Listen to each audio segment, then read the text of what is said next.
Bienvenidos a Historia en 20 minutos. Soy Andrés Aguilar y en este podcast repasamos los hechos que marcaron épocas, con contexto, protagonistas y una mirada clara sobre cómo se desarrollaron. En medio de la selva más densa que puedas concebir, con 40 grados a la sombra, con una humedad que hace sentir que estás nadando en el aire, miles de hombres cavan, dinamitan roca, mueven toneladas de tierra con palas y picos. Cada día morían entre 20 y 30 trabajadores. No por accidentes, aunque también los había, sino por mosquitos. Mosquitos que transmitían fiebre amarilla y malaria, y mataban en cuestión de días entre fiebres y vómitos negros. Así era construir el Canal de Panamá, uno de los proyectos más ambiciosos y mortales de la historia de la humanidad. Un canal que iba a cambiar para siempre el comercio mundial y la geopolítica de las Américas, pero que primero le iba a costar la vida a más de 25.000 personas. El Canal de Panamá es una herida artificial de 80 kilómetros que cruza uno de los puntos más angostos de las Américas, uniendo el Océano Atlántico con el Pacífico. Antes de ese canal, si querías ir de Nueva York a San Francisco por mar, tenías que bajar toda Sudamérica, cruzar el Estrecho de Magallanes con sus tormentas brutales y subir por el Pacífico. Un viaje de casi 21.000 kilómetros que te llevaba meses. Con el canal, ese mismo viaje se redujo a menos de 10.000 kilómetros, o sea, la mitad del tiempo, la mitad del combustible, la mitad del riesgo. La idea de unir los dos océanos no era nueva. Los españoles ya lo habían pensado en el 1500, apenas unos años después de que Balboa cruzara el istmo y viera por primera vez el Pacífico desde el lado americano. El rey Carlos V ordenó un estudio de factibilidad en el 1534 y concluyeron que era imposible, que la tecnología de la época no alcanzaba, que los costos serían astronómicos y que además, si Dios había puesto esa barrera de tierra entre los dos océanos, ¿quiénes eran ellos para desafiar ese diseño divino? Así que el proyecto se archivó por más de 300 años. La cosa cambió en el siglo XIX. El mundo se estaba industrializando a una velocidad récord, el comercio internacional explotaba y de repente tener que dar toda la vuelta por Sudamérica se volvía cada vez más costoso, especialmente después de la fiebre del oro en California en el 1848. Miles de personas querían llegar rápido a la costa oeste de Estados Unidos. En 1855 se construyó un ferrocarril que cruzaba Panamá. Fue una obra brutal que costó miles de vidas, pero probó que era posible cruzar ese istmo y que había mucho dinero en eso. Entonces entra en escena Ferdinand de Lesseps, el francés que iba a convertir el Canal de Panamá en uno de los desastres más espectaculares del siglo XIX. De Lesseps era famoso por haber construido el Canal de Suez.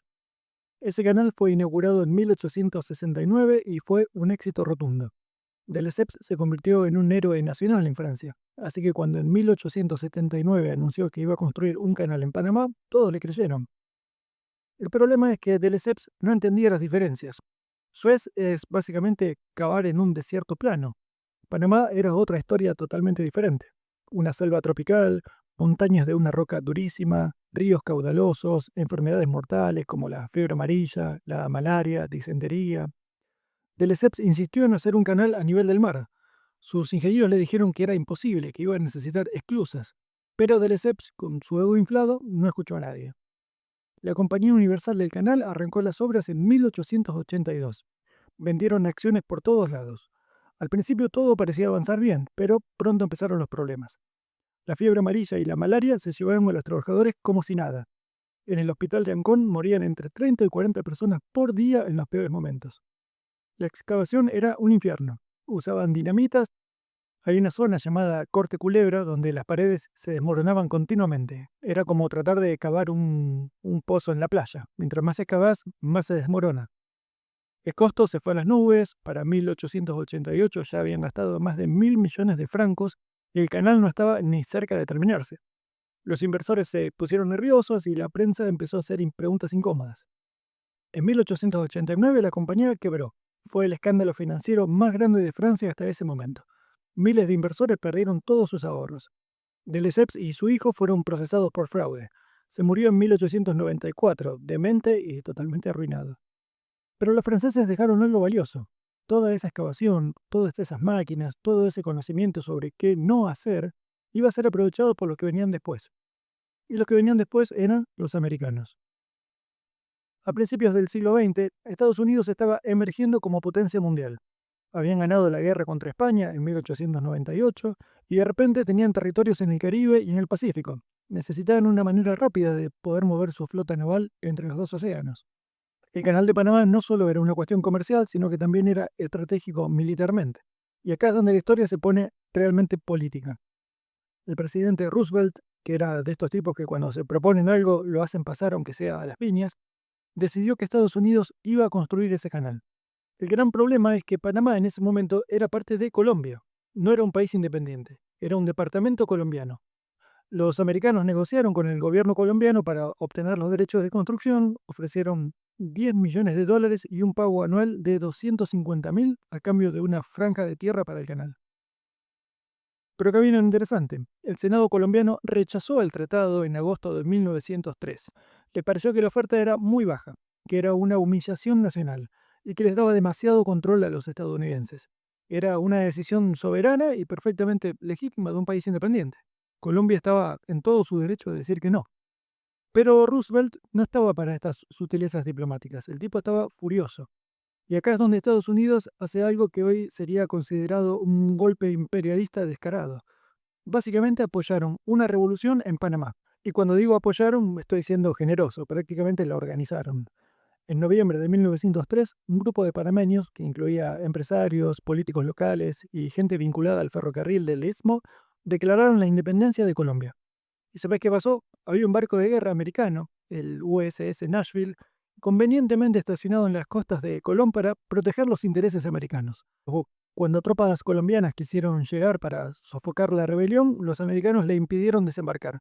Básicamente Estados Unidos usó su armada para garantizar que la revolución panameña triunfara. La revolución fue increíblemente pacífica. Murieron apenas 2 personas. 3 días después de la declaración de independencia, Estados Unidos reconoció oficialmente a Panamá como país soberano. Era una velocidad récord. Ni siquiera esperaron para ver si Colombia iba a intentar recuperar ese territorio. Directamente un país nuevo reconocido y asunto arreglado. Y acá viene lo más turbio. 2 semanas después, el 15 de noviembre de 1903, firmaron el Tratado de Ay-Bunau-Varilla. Philippe Bunau-Varilla era un francés que había sido ingeniero en el proyecto de Lesseps y que tenía acciones en la compañía francesa quebrada. Y esta persona se autoproclamó representante de Panamá en la negociación, a pesar de que ni siquiera era panameño y no tenía ninguna autoridad real para negociar en nombre del país recién nacido. Pero Estados Unidos lo reconoció como tal porque les convenía. El tratado que firmaron era absolutamente leonino para Panamá. Estados Unidos obtenía el control a perpetuidad de una franja de tierra de 16 kilómetros de ancho a través del istmo, la famosa zona del canal.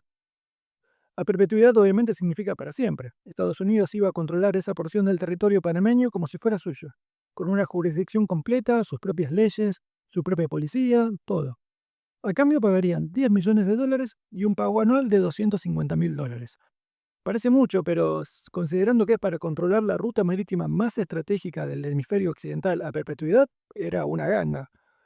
Cuando la delegación panameña oficial llegó a Washington unos días después para negociar el tratado, se encontraron con que ya estaba firmado. El tratado había sido negociado y firmado sin ningún panameño real presente.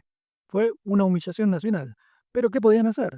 Panamá era un país de 3 días de antigüedad que le debía su existencia a Estados Unidos. Si rechazaban el tratado, los americanos podían simplemente retirar su apoyo y Colombia iba a volver a tomar el control. Estaban en una trampa perfecta, digamos. La soberanía panameña nació condicionada por intereses estadounidenses. Roosevelt después iba a decir orgulloso que yo tomé el Istmo. Y no estaba exagerando. Había sido una operación política tan directa que ni siquiera intentaron disimular. Algunos congresistas americanos criticaron la maniobra diciendo que Estados Unidos había actuado como una potencia imperial, no como una república que respetaba la soberanía de otras naciones, pero Roosevelt no les daba mucha bola. Él tenía su canal y eso era lo que importaba. La construcción americana arrancó en 1904. Los primeros 2 años fueron casi tan desastrosos como la época francesa.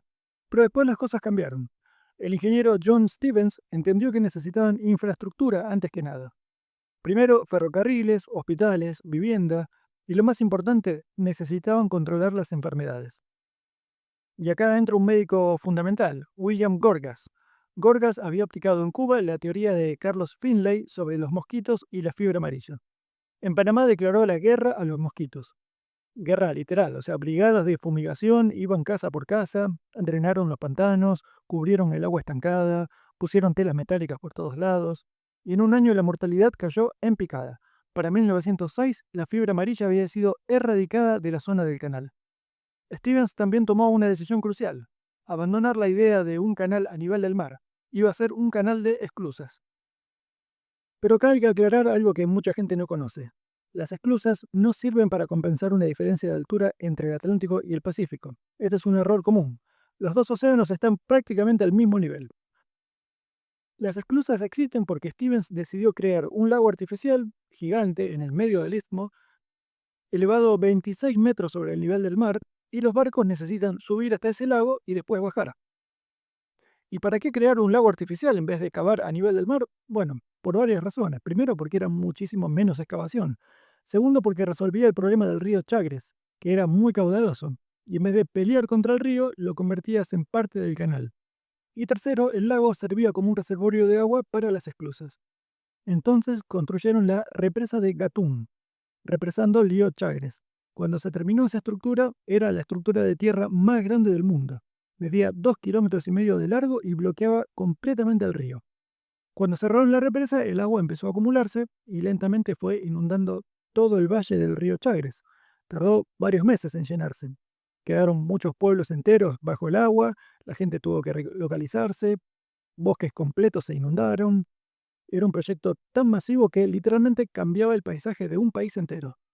El lago Gatún se llenó completamente y era el lago artificial más grande del mundo en ese momento, con casi 400 kilómetros cuadrados de superficie.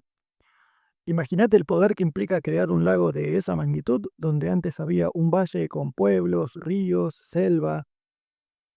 En 1907, Stevens renunció y Roosevelt puso a un militar al mando, el coronel George Washington Goethals. Goethals no le podía renunciar al presidente porque era un soldado. Roosevelt básicamente le dio una orden: terminar el canal. Y Goethals se tomó el trabajo en serio. Era duro, pero justo con los trabajadores. El verdadero desafío seguía siendo el Corte Culebra, donde tenían que atravesar la cordillera continental. Ahí la roca era durísima y los derrumbes eran constantes. Para 1913 habían sacado más de 230 millones de metros cúbicos de tierra y roca. En algunos momentos tenían 6.000 hombres trabajando simultáneamente, con cientos de máquinas excavadoras a vapor. Los trabajadores venían de todos lados. Había americanos en los puestos de ingenieros y capataces, pero la mayoría de la mano de obra era caribeña, principalmente de Barbados y Jamaica. También había españoles, italianos, griegos, chinos. En el pico de la construcción había más de 45.000 personas trabajando. Vivían segregados. Los americanos blancos en la zona de oro, con casas lindas, los trabajadores negros y extranjeros en la zona de plata, con condiciones mucho peores. Era un sistema racista que reflejaba las actitudes de la época. Los salarios también estaban segregados. Un trabajador americano ganaba 10 veces más que un trabajador caribeño. El costo humano fue brutal. Los franceses perdieron más de 20.000 trabajadores y los americanos, gracias al control de enfermedades, tuvieron cerca de 5.600 muertes. Estamos hablando de más de 30.000 muertes en total para construir este canal. Cada kilómetro costó cientos de vidas. El 15 de agosto de 1914, justo cuando estaba por empezar la Primera Guerra Mundial, el canal se abrió oficialmente al tráfico comercial. ¿Y cómo funciona exactamente este canal? Bueno, el sistema es bastante ingenioso porque un barco que viene del Atlántico entra a las esclusas del Gatún, son 3 esclusas consecutivas. El barco entra a la primera cámara, se cierran las compuertas, se llena la cámara con agua del lago, en 10 minutos sube casi 9 metros. Se abre la compuerta, pasa a la segunda cámara y esto se repite. En estos 3 escalones suben el barco 26 metros hasta el lago Gatún. Después el barco navega por el lago, cruzando 40 kilómetros, cruza el Corte Culebra y llega al Pacífico. Y ahí las esclusas lo bajan de vuelta al nivel del mar. Todo funciona por gravedad, sin bombas. El agua fluye del lago hacia las esclusas. Cada vez que un barco cruza se pierde más de 200 millones de litros de agua dulce. El impacto fue inmediato. Las rutas marítimas cambiaron radicalmente. Durante la Segunda Guerra Mundial el canal fue crucial estratégicamente. Estados Unidos podía mover su flota naval entre los dos océanos en días en vez de semanas. Pero el control americano del canal fue siempre una fuente de tensión con Panamá. Los panameños veían cómo su país había sido básicamente partido al medio por una potencia extranjera. La zona del canal era como un pedazo de Estados Unidos en medio de Panamá. Había escuelas americanas, comisariatos donde se vendían productos americanos, tribunales americanos, todo regido por leyes americanas. Los panameños necesitaban permiso para entrar a una parte de su propio país. Era como una especie de colonia dentro de un país supuestamente soberano. Los empleados americanos ganaban en dólares y vivían vidas de clase media alta, mientras los panameños de afuera veían pasar la riqueza sin poder tocarla realmente. Durante muchas décadas hubo protestas y negociaciones, y en 1964 hubo disturbios serios cuando unos estudiantes panameños quisieron izar su bandera en la zona del canal. Murieron más de 20 personas en los enfrentamientos. Fue un punto de inflexión. Panamá rompió relaciones diplomáticas con Estados Unidos. El nacionalismo panameño exigía la devolución del canal. Las negociaciones que siguieron fueron largas y complicadas. Finalmente, en 1977, el presidente Jimmy Carter firmó los tratados Torrijos-Carter con el presidente panameño Omar Torrijos. Carter entendió que mantener el control colonial del canal era insostenible y que iba a dañar la imagen de Estados Unidos en toda América Latina. Los tratados establecían que Estados Unidos le iba a devolver el canal a Panamá gradualmente y que para el 31 de diciembre de 1999 Panamá iba a tener control total. En Estados Unidos hubo una reacción política feroz. Los conservadores acusaron a Carter de entregar un activo estratégico vital. Ronald Reagan dijo en su campaña presidencial: "Nosotros construimos el canal, lo pagamos y es nuestro". Pero Carter argumentó que era lo correcto moralmente y que beneficiaba las relaciones con América Latina. Los tratados pasaron apenas por el Senado. Ese día, el 31 de diciembre de 1999, el último día del milenio, la bandera panameña se izó sobre el canal. Estados Unidos entregó el control después de 96 años. Fue un momento histórico para Panamá.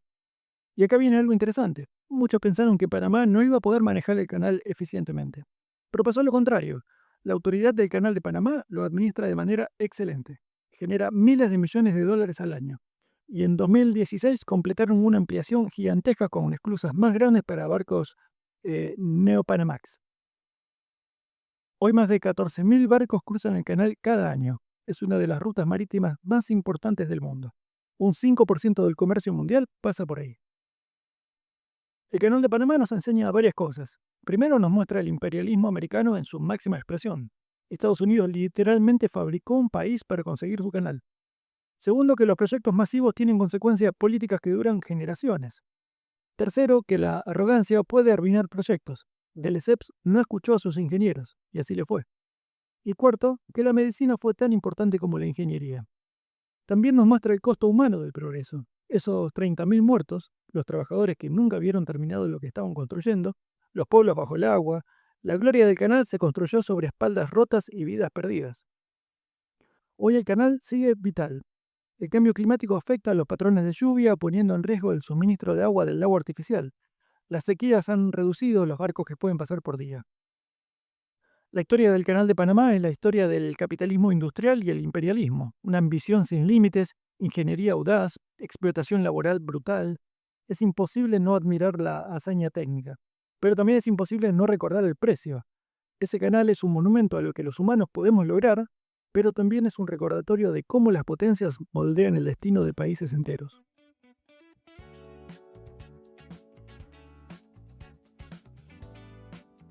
Si te gustó y querés escuchar más episodios como este, suscríbete al podcast para no perderte los próximos episodios. También te invito a visitar nuestro blog en 20minutos.com, donde seguimos subiendo contenido nuevo. Y si buscas explorar otros temas, tengo podcasts de libros, filosofía y mitología, que seguramente te van a encantar. Hasta la próxima.